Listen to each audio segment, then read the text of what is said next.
वेद बातमीचा, लढा सत्याचा, निर्भीड पत्रकारितेचा, राजकारणातील महत्त्वाच्या बातम्यांच्या अपडेटसाठी आजच आपल्या YouTube चॅनलला क्लिक करा आणि रोज अपडेट मिळवण्यासाठी चॅनलला सबस्क्राइब करा. नमस्कार, आपण पाहत आहात वेद बातमीचा. प्रसिद्ध निवेदक आप्पासाहेब ढोकणे यांना पितृशोक. उंबरे येथील प्रगतशील शेतकरी रंभाजी दगडू ढोकणे वय 87 यांचे शनिवार 21 फेब्रुवारी रोजी रात्री 8:30 वाजता निधन झाले. त्यांचा अंत्यविधी रविवार 22 रोजी सकाळी 9 वाजता उंबरे गावातील अमरधाम येथे होईल.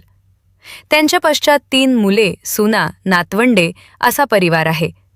रावसाहेब ढोकणे, पोपट ढोकणे, निवेदक आप्पासाहेब रंभाजी ढोकणे यांचे ते वडील होते. सुरुवातीपासून प्रामाणिकपणे कष्ट करत आपल्या 3ही मुलांना घडवले. लहान्यापासून मोठ्यापर्यंत सर्वांशी हसून खेळून संवाद साधत. इतरांशी स्वतःहून बोलणे, मैत्री करणे त्यांना आवडत. तापड स्वभाव व स्पष्ट वक्तेपणा असा त्यांचा स्वभाव होता. त्यांच्या निधनाने सर्वत्र हळहळ व्यक्त केली जात आहे. वेद बातमीच्या वतीने भावपूर्ण श्रद्धांजली.